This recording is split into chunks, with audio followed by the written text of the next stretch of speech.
राजू और उसका परिवार सोमपुरा में रहता था।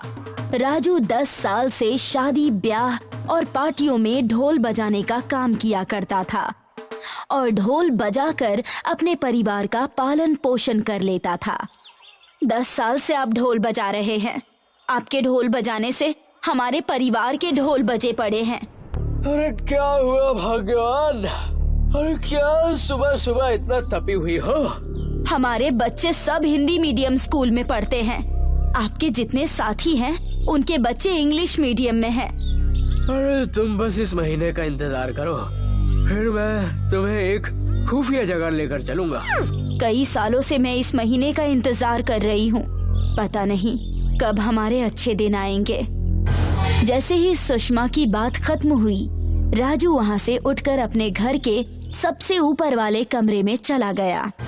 ये है मेरे पूरे 10 साल की मेहनत। अपना पेट काट काट कर मैंने इन ढोल को पैसों से भरा है और अब मैं हूँ कि मेरे पास इन्हें गिनने का भी टाइम नहीं है। लेकिन एक दिन सुषमा को राजू के इस ढोल के बारे में पता चल गया। यहाँ पर इतने ढोल क्यों रखे हुए हैं और ये दिखने में अलग क्यों लग रहे हैं? अरे मैंने तुम्हें कितनी बार कहा है इस कमरे में मत आया करो। चलो नीचे चलो। राजू सुषमा को जबरदस्ती पकड़कर नीचे ले जाने लगा। तब सुषमा के हाथ उस ढोल पर पड़े और ढोल सारे नीचे गिर गए और ढोल के अंदर रखे पैसे सुषमा ने देख लिए। हे भगवान, ये सब क्या है? इतने सारे पैसे हमारे घर में, ये आप कहाँ से लेकर आए हैं? कहीं चुरा कर तो नहीं लाए? अरे धीरे बोलो, धीरे। अगर किसी को इस बारे में पता चल गया तो हमारी खैर नहीं। न जाने हमने कितनों को पाला है, आपने न जाने कहां कहां डाका डाला है। इतनी गंभीर बात चल रही है और तुम्हें शायरी सूझ रही है? ये सारे निछावर के पैसे हैं जो मैंने लूट लूट कर इन ढोल में भरे हैं। हे भगवान, लेकिन आपने इन्हें छुपा कर क्यों रखा हुआ है? अरे ये सब मेरी सोची समझी चाल है। अगर मैं अब साथीदारों की तरह पैसे लेकर उड़ा देता तो आज इतना धनवान नहीं होता। इस महीने बहुत अमीरों की शादी है, तुम देखना ऐसे ही 2-3 ढोल में और भर लूंगा। राजू आने वाली बारात का इंतजार करने लगता है, लेकिन उसके साथीदार शुभम को राजू के बदलते चाल चलन पर शक हो जाता है। देखना तुम, एक दिन मैं ये पूरी जगह खरीद लूंगा। जहाँ तक हमारी नजर जा रही है ना, वहाँ तक की जमीन हमारी होगी। अरे बड़ी जमीनें शमीनें खरीद रहे हो, क्या बात है? अरे मैं तो ऐसे ही पका रहा था, और क्या। अरे मैं भोंपू बजाता हूँ, लेकिन मैं भोंदू नहीं हूँ।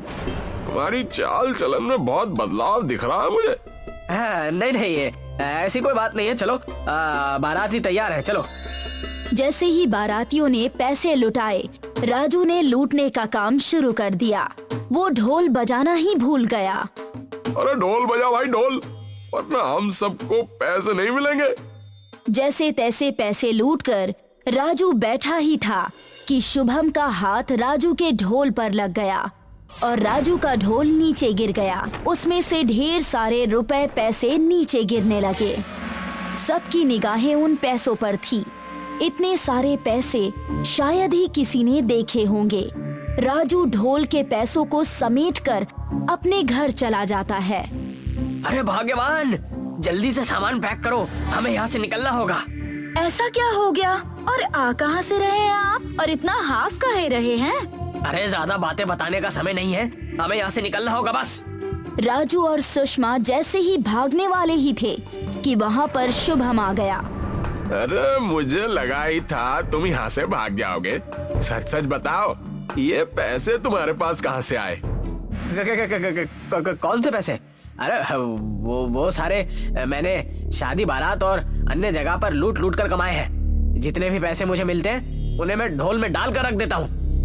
अरे झूठ, ऐसा हरगिज नहीं हो सकता। तुम्हारे साथ मैं पिछले 10 सालों से काम कर रहा हूँ। जितने पैसे उस ढोल के अंदर थे, उतने पैसे तो तुम 10 जन्म में भी नहीं जमा कर सकते थे। तुम कहना क्या चाहते हो? अरे तुम हमें सच सच बता रहे हो या मैं पुलिस को बुलाऊं? अरे तुम्हें ये सब कुछ करने की जरूरत नहीं है भाई, मैं तुम्हें सब बताता हूँ, चलो मेरे साथ। राजू शुभम और सुषमा को ऊपर वाले कमरे में ले जाता है और सारे ढोल को खोलकर उन्हें दिखाता है।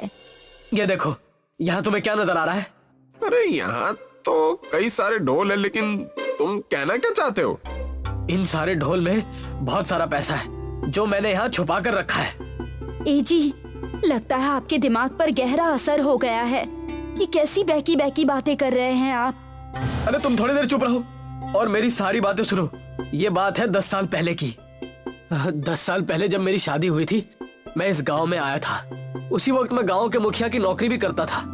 मुखिया सरकार से आया हुआ पैसा अपनी जेब में हथिया लेते और कुछ पैसे वो हम जैसे नौकरों के पास रख देते ताकि उनके घर कभी भी छापा पड़े तो वो सुरक्षित रहे। राजू, तुमने पैसे बचा कर रखे होंगे। जितने पैसे तुम बचाओगे मैं तुम्हें उसका आधा दे दूंगा। क्या आप सच कह रहे हैं? अगर ऐसा है तो मैं आपके सारे पैसे संभालने के लिए तैयार हूँ। लेकिन अब तुम्हें मेरे यहाँ से नौकरी छोड़नी होगी, वरना लोगों को शक हो जाएगा। तुम्हें और कोई काम आता है? हाँ, मुझे पिताजी ने बचपन में ढोल बजाना सिखाया था। मैं वही करना चाहता हूँ। शादी ब्याह में जाकर ढोल बजाना चाहता हूँ। ये सही रहेगा।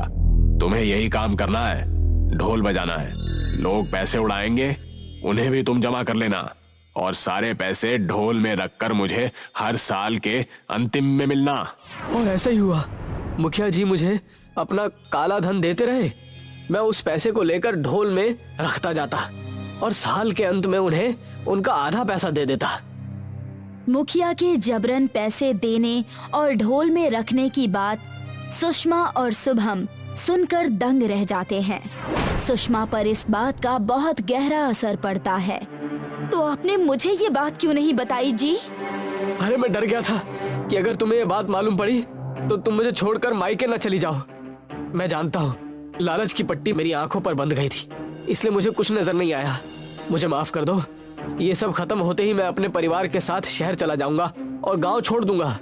वहाँ मैंने एक घर भी लिया हुआ है, वहीं ढोल बजाकर मैं अपना जीवन बिता लूंगा। अरे उस लालची मुखिया का पर्दा हमें फाश करना ही होगा। शुभम और राजू दोनों गुस्से से पास के ही पुलिस स्टेशन चले जाते हैं और मुखिया के बारे में पुलिस को बताते हैं। ओह, तो ये बात है। मुखिया की खैर नहीं, उसने तुम जैसे छोटे लोगों पर अत्याचार करना नहीं छोड़ा।